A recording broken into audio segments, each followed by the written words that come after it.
एकूणच जे संजय गांधी राष्ट्रीय उद्यानाचा जो छोट्या दुकानाचा जो घोळ निर्माण झालाय,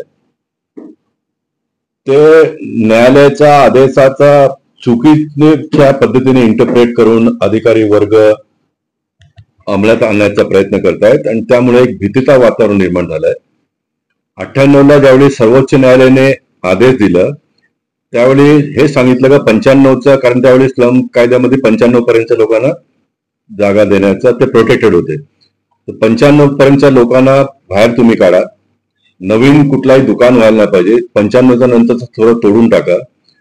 आणि आपल्या माहितीसाठी जे एनजीओ कोर्टात गेले होते त्यांचा पॉल्युशन हा मुद्दा होता आणि नॅशनल पार्कमध्ये एन्क्रोचमेंट होतं, हे दोन मुद्दे होते.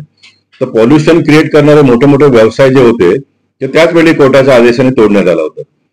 आताचा जो दुकानाला नोटीस देण्यात आलं ते लोक राहतात, हजारोच्या संख्येने लोक राहतात आणि हे लोक प्रायव्हेट फॉरेस्ट सरकारने डिक्लेअर होण्याच्या अगोदर खाजगी जमिनीवर राहत होते.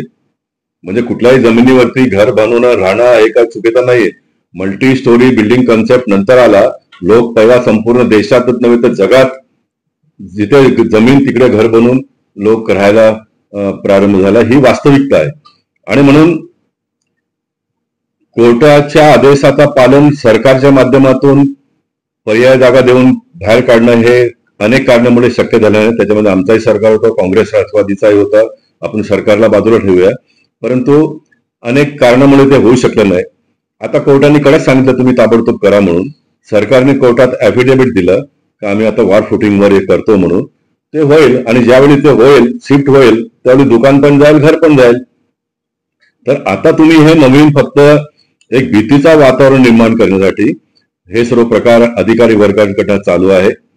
माझं हे मत आहे का सरकार न्यायालयाचा आपण लोकांनी सन्मान केला पाहिजे, न्यायालयाची भीती आपल्याला असली पाहिजे, न्यायालयाचा पूर्ण सन्मान करणं, परंतु चुकीचा अर्थ लावून घाबरून एखादा निर्णय अंमलात आणणं हेही न्यायालयाचा अपमान आहे असं माझं मत आहे. हेही न्यायालयाचा अपमान आहे. न्यायालयाने कुठेही असं सांगितलं नाहीये की तुम्ही केतकीपाड्यातील लोकांना घर नंतर द्या, दुकान आता बंद करा. म्हणजे मला आश्चर्य वाटतं, लोकशाहीला 75 वर्ष झाले आपल्या देशात, त्यापेक्षा जास्त झालं. अधिकारी वर्ग म्हणतात तुम्ही भिंत बांधा, दुकान बंद करून टाका, म्हणजे तुमचं तोडणार नाही. तर बघ काय तिकडे काय चुकीचं. नॅशनल पार्कला एका काळामध्ये दारूचे भट्टे लागत होते, ते सर्व पोलिसांनी उद्ध्वस्त केलं, ते सर्व बंद केलं, ते ऍक्टिव्हिटी बंद झाले ना. आता हे मुलांसाठी चॉकलेट, बिस्किट, दाल, तांदूळ, आटा हे सर्व घरगुती दैनंदिन जीवनात लागणाऱ्या वस्तू विकतात, त्यांना तुम्ही कमर्शियल ऍक्टिव्हिटी म्हणून तोडता, हे चुकीचं आहे. म्हणून ते चुकीचा कुठेतरी पायंडा आपल्या देशामध्ये पडू नये म्हणून मला कायदा कळतो, न्याय कळतो, व्यवस्था कळते, लोकांची वेदना आणि संवेदना आणि भावनाही मला कळते. म्हणून मी माझी जितकी ताकद आहे सर्व लावण्याचा प्रयत्न करणार. मी पुन्हा एकदा कोर्टात आम्ही जातोय, 100% कोर्टातून ह्याच्यात न्याय मिळेल आम्हाला. गणेश नाईक जे सन्मान्य मंत्रींना मी पत्र लिहून कळवलंय, त्यांनी मला 8 तारखेला मीटिंग लावतो बोललंय. मी त्यांना म्हटलं बघ साहेब 5 तारखेला गोरेगावचं तुटणार आहे, 7 तारखेला बोरलीचं तुटणार आहे. तर त्यांनी मला सांगितलं मी प्रयत्न करतो त्यांना आदेश पोहोचवायचा. मला पूर्ण विश्वास आहे गणेश नाईक जे आदेश पारित करतील आणि हे पुढे पोस्टपोन करण्याचा ते नक्की करतील. आणि काही कारणामुळे जर नाही झाला, गणेश नाईकजी पण जर पोस्टपोन करू शकले नाही, कोर्टातही आम्हाला न्याय मिळाला नाही, तर गोरेगावचे लोक, दहिसरचे लोक काय करतात तो त्यांचा विषय आहे. परंतु जर तुटलं तर मी माझी जे काही ताकद, माझा जो काही नॉलेज आहे तो लोकांसमोर आणण्याचा मी पूर्णपणे पुन्हा एकदा प्रयत्न 7 तारखेला करणार. सर, आमच्या केतकीपाड्याच्या स्थानिक लोकांशी सुद्धा बोलणं झालं की इकडे राज्यात आणि केंद्रात सुद्धा भाजपाचं सरकार आहे, तुम्ही न्यायालयाचा सुद्धा तितका रिस्पेक्ट करतात, तरी सुद्धा ते तुमच्यापर्यंत येतात. हे त्यांचं प्रेम आहे की त्यांना सर्वप्रथम तुमची आठवण येते आणि तुम्ही त्यांच्या पाठीशी उभं राहिलं, त्यांना वाटतं? नाही, दोन गोष्टी आहेत. एक तर एक 5 वर्षाचा जनप्रतिनिधी असेल, 10 वर्षाचा असेल, आणि मला 33 वर्ष झाले आणि 33 वर्षात मी लोकांचा काम, लोकांना मदत करणं हा एक माझा स्वभाव पहिल्यापासूनचा झालेला आहे. आणि म्हणून गेल्या 33 वर्षात मी खूप काही शिकलो आहे. म्हणजे ते 5 वर्षातल्या लोकांना शिकायला वेळ लागेल.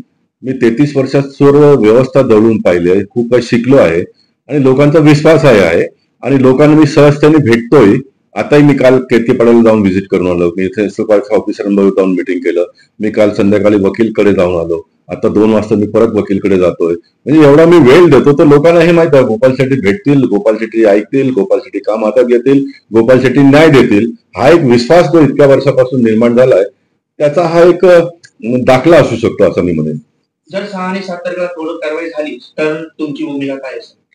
मी परत एकदा सांगतो, लोकांनी जे काही करायचं तो त्यांचा भाग आहे, घाबरू नये असं माझं मत आहे. कारण आपण भारत देशातले लोक ते लोक आहेत जे मोगलांच्या तलवारीने घाबरले नाही. भारत देशातले लोक ते लोक आहेत जे ब्रिटिशांच्या बंदुकीने घाबरले नाही. भारत देश तो देश आहे जो ब्रिटिशांना आपण आंदोलन करून पिटाळून लावलं आणि लोकशाही अस्तित्वात आपण लोकांनी आणली. आणि आपल्या देशाच्या लोकशाहीच्या समोर जर या छोट्या गोष्टीसाठी आपण जर भांडलो नाही तर लोकशाही खतऱ्यात येईल असं माझं मत आहे. आणि मी 7 तारखेला मला जे काही करायचं ते मी करणार. मी ह्यासाठी करणार का हे एकदा उघड व्हायला पाहिजे, मी कशा पद्धतीने हे अधिकारी वर्ग काम करतायत हे मला उघड करायचं, बाकी काही नाही. मी न्यायालयाचा आदेशाचा विरोध जात नाहीये, न्यायालयाने चुकीचा आदेश दिलाय असंही माझं मत नाहीये. माझं सिंपल म्हणणं आहे की न्यायालयाने जे 98ला सुप्रीम कोर्टने जे आदेश दिलाय त्याचा तंतोतंत पालन अधिकारी वर्गाने करावं, बाकी काहीच नाही. चुकीच्या पद्धतीने काही लादू नये इतकंच म्हणायचं. धन्यवाद.